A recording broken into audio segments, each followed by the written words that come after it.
Hello guys, good evening. कैसे हैं आप सभी लोग? Welcome back again. So start करते हैं बिना किसी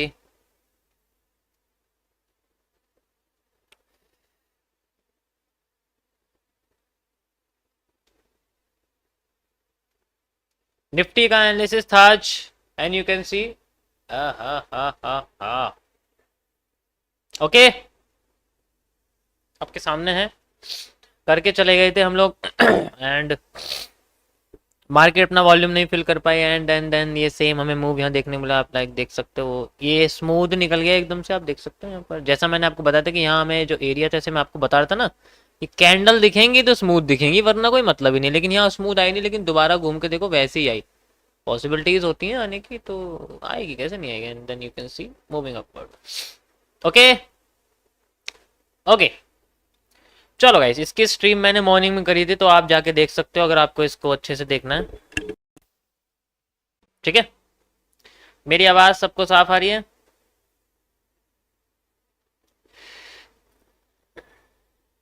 हाँ, we are on BTC USD। Okay guys, तो इसमें कल मैंने आपको क्या एनालिसिस दिया था and what we have got today, इसके बारे में हम लोग बात करेंगे। सो यहाँ से हम लोग देखते हैं लाइक दिस। ओके गाइस, तो ये हमारे सामने एक बढ़िया सा एनालिसिस का आउटपुट है। देखते हैं कल मैंने इसमें क्या बताया था and how we are getting it. Okay, so where is it? This is it.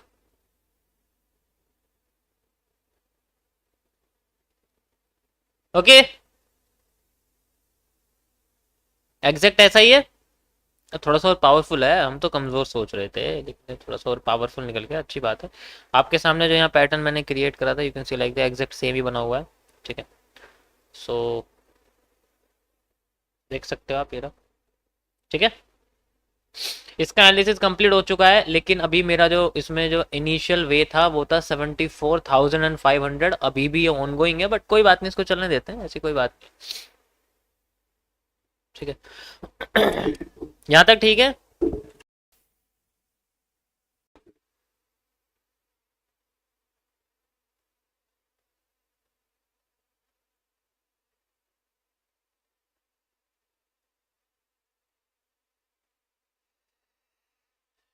Okay, मैंने आपको इसमें बताया था कि मेरा इसमें डाउन साइड में बिल्कुल भी कोई कॉन्सेप्ट नहीं, इसलिए मैंने आपको एक ही कंडीशन कल एक्सप्लेन करी थी, डेट इज जो भी आपको दिखाई कप एंड हैंडल वाली। एक ही कंडीशन मैंने आपको एक्सप्लेन करी थी, और ये जो कप एंड हैंडल आप देख रहे हो, ये ज़्यादा बड़ा आया नहीं है फिलहाल के लिए। लाइन चार्ट में अगर आप देखोगे तो आ, ये जो हिस्सा है, ये जो आपको छोटा सा यहाँ डिप दिखी है, ये यही डिप है जिसको हम लोग हैंडल समझ सकते हैं, क्योंकि अगर मैं इस तरीके से आपको लगा के दिखाऊं तो ये एक डिप साइड का एरिया है। ठीक है, हम लोग कह सकते हैं। ओके,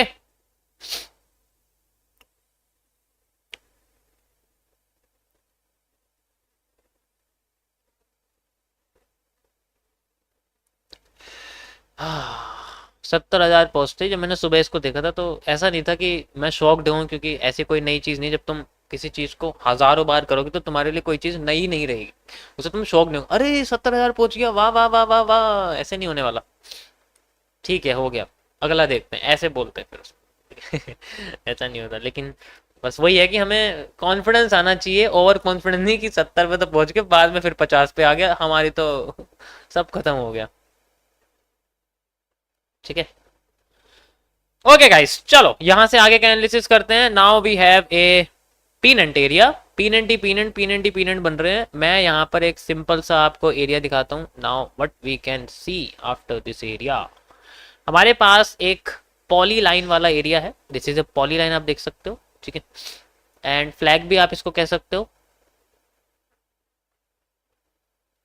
ये फ्लैग का एक ऊपर की साइड का एक अच्छा सा ब्रेकआउट है। ठीक है, और वो अपने आप को ऊपर लेके जा रहा है। अब शांत हो जाओ सारे, पहले इसको देखो ध्यान से, उसके बाद मैं गोल्ड को बताता हूँ। ठीक है, अब कोई कुछ मत बोलना, वरना फिर मत कहना कि ये समझ में नहीं आया। देखो, हमें पहले ये समझना पड़ेगा कि इनमें जो फॉरवर्ड करने वाले पैटर्न हैं वो कौन से हैं। उसके लिए हमें सबसे पहले आइडेंटिफाई करना पड़ेगा इसके पुश वर्ड्स को। पुश वर्ड्स जैसे कि ये हैंगिंग मैन के साथ ये आप कैंडल देख रहे हो, जस्ट लाइक यहाँ पर भी एक पुश वर्ड ये बना हुआ है, ठीक है। तो यानी कि ये पुश वर्ड ट्रांसफर कर रहा है अपनी पावर्स को फॉर फॉरवर्ड मूव, ठीक है। फॉरवर्ड मूव हाउ,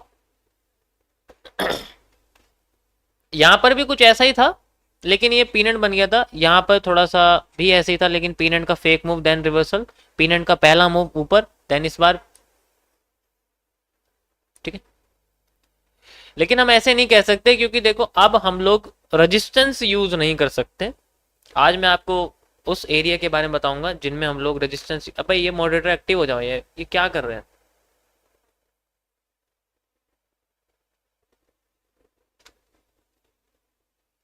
कुछ तो काम करो यार मॉडरेटर। देखो ऐसा होता है कि पहले ये चीज समझो, तो मैं यहाँ से आगे का मैं बताता हूँ किस तरीके से हम लोग सॉल्व करेंगे इसको। ऐसे सिंपली सॉल्व नहीं कर सकते सिर्फ फ्लैग से।